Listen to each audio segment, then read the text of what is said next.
turned 8 months ago now, and that was super freaking scary. I still live with my parents. Heart, emoji, love. And I go to film school. So I think most people don't take me seriously, and I think I don't take myself seriously. But that's okay. I wrote this poem that you're seeing right now about how scary it was to turn 20, and I actually did not like it at all. But that's, again, okay, because writing and poetry and words are not necessarily my strong suit, but I think photography and visual art maybe is. And I wanted to take the visuals from this poem and turn it into a visual project, a photography project. And that's what I did. And I'm gonna show you, and I hope you like it. I'm gonna give a little commentary on each part and what it means to me. And yeah, thank you for watching. I think that one was good.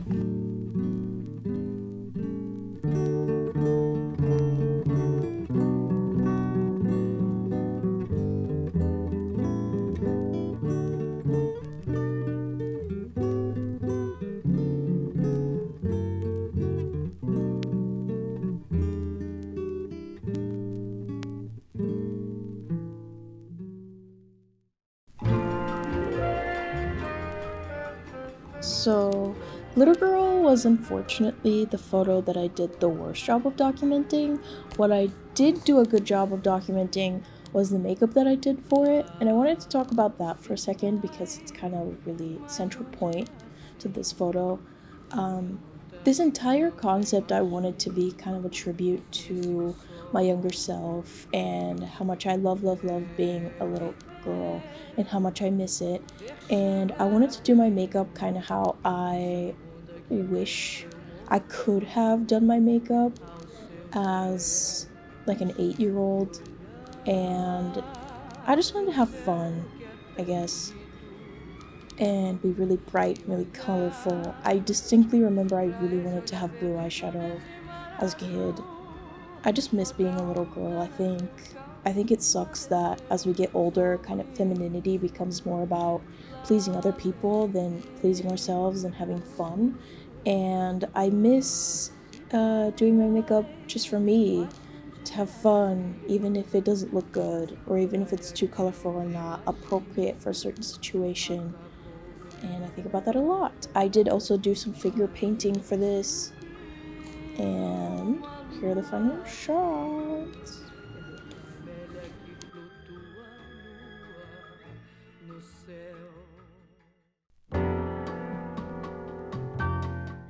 I actually did not get my driver's license until I was 19. Not being able to drive was a huge contributing factor to me feeling like I was in some way more behind than everyone else my age. Getting an idea of any kind as a teenager, at least for me, was such a bizarre experience because it was both weirdly legitimizing to feel like there was a document I carried around with me that showed my name and face and proved I'm actually the age I am, even though I never exactly felt like it. But I absolutely despised having my picture taken at that age. Receiving my student ID for each year was such a horrible experience because I never ever thought my photos looked like me, and I was convinced they were just the ugliest images of me ever captured, which made me feel extremely weird about what I looked like for weeks on end after that. Also, hated having my name read out and mispronounced and looked at. I've never really loved my full name for many reasons. I've always just been Maggie, and I've always loved being just Maggie. I've contemplated even getting an official name change, but lately I've been thinking that it isn't worth the hassle and the visit to the DMV because I'm already just Maggie to anyone in my life who matters. Eu queria brincar de amor. Another big thing that's changed about me as I've gotten older is my relationship with food. I think as a kid, food is just so fun. At least for me, it was. I loved sweets. I loved eating. I very much did. and I never thought twice about it. And I think as I got older, food just became slightly more disgusting. I couldn't eat sweets the same way without worrying about calories or the way that other people will look at me when I'm eating it. And I think it's just sad that food doesn't bring me the same joy that it once did. And I kind of want to show that.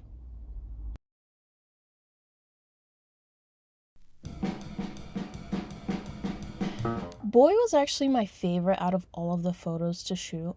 I made my own fake blood for it using corn syrup and red food coloring. And the whole concept for this began as kind of just wanting to do the exact opposite of Glitter Girl. Something kind of brutal and scary. I did my own bruise makeup and I was kind of proud with how that turned out. It looks way better in the picture than here. But I wanted to do a boxer and I wanted to do something with violence. And as I said, I'm not very good with words, and I was having kind of a hard time explaining exactly what this one meant to me. And then my mom was like, is it meant to be like life kind of beat you up as you got older? And honestly, I think that's the best way I can put it. I think this is kind of the most scary and disturbing of the photos, even though it's still kind of funny.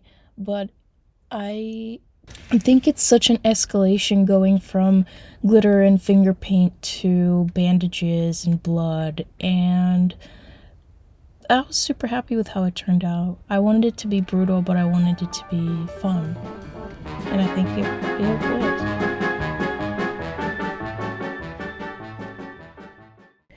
So, after quite a bit of deliberation on what the fifth photo was going to be, I decided that the logical conclusion to everything I was writing and making was to break the glass. If the glass is pressing up against me and it's coming closer and closer and you can't avoid adulthood or growing up or the pain that comes with it, I thought I should just break the freaking glass.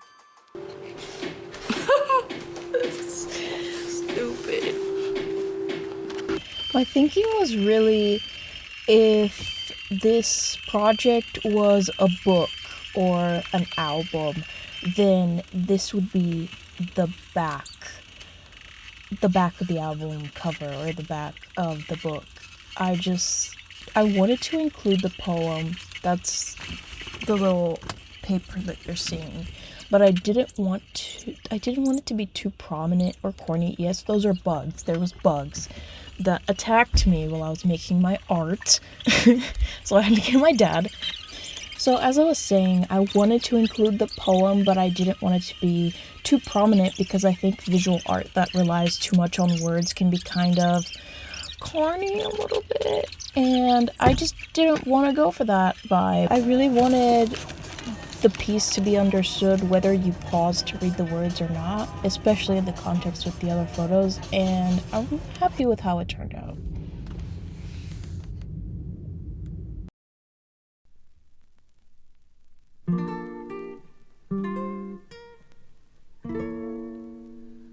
Andei o mundo inteiro, a saudade me faz regressar.